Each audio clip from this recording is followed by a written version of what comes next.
atenciosa, apenas com a mão aqui, sabe? Brincando, porque antigamente o pessoal tirava muito foto com mão aqui. E como eu fui no museu, eu botei um chapéu lá, eu sou zoador. Eu acho que se um homem não sabe rir de uma boa piada, eu desconfio da religião dele. Eu sou zoador, é muito bom. Eu sou Aí, zoador também, mano. eu coloquei a mão, e pra quê? Ah, você é...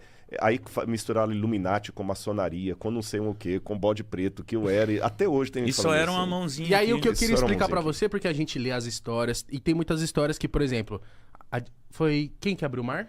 Moisés. Moisés. Aí tá certo. E aí tem a história lá que Moisés chegou, e aí na Bíblia tá lá escrito que, tipo assim, subiu um paredão de água e aí eu fico assim na minha cabeça, falo assim, eu não creio que tenha sido assim. Que ele chegou lá, subiu o paredão de água, abriu o caminho perfeito, os peixes congelou e ele passou.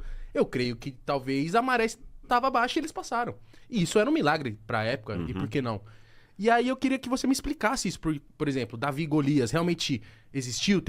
Tinham gigantes? Ou são coisas que são contadas pra também prender a gente na história? Boa. Porque Boa. senão se conta, fala assim, talvez, né? Moisés chegou lá, a maré tava baixa, talvez não tem tanto esse apelo. Entendi.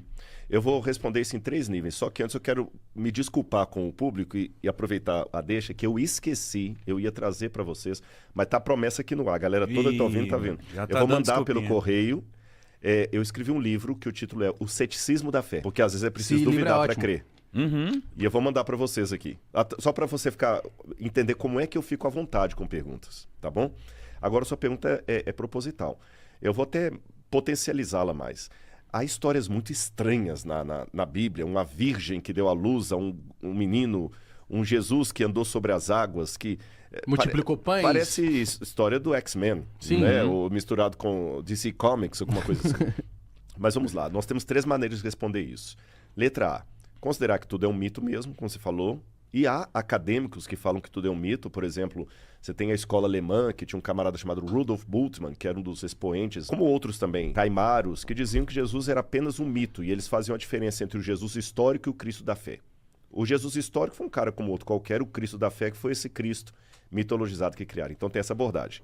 A segunda abordagem que tem é aquela, por exemplo, de um homem chamado também alemão, por coincidência, chamado Werner Keller, que escreveu E a Bíblia Tinha Razão, onde ele fala, não, os milagres aconteceram, mas foi isso, o Mar Vermelho tem uma época que a água fica mais baixa mesmo, eles passaram por ali e tal, e o camarada deu um enfeite, né? É como se eu contasse assim, na hora que eu tava vindo pra cá, rapaz, um cara ia me assaltar, mas na hora, não aconteceu isso, Não, né? claro. Na hora que iria me assaltar, passou uma moto correndo e ele correu. Foi isso que aconteceu. Aí um anjo de Deus veio, segurou o cara. Então tem essa segunda interpretação. E tem a terceira, que é a que vê uma historicidade no relato. Eu sou da terceira linha, que eu vejo uma historicidade no relato por várias questões. Letra A.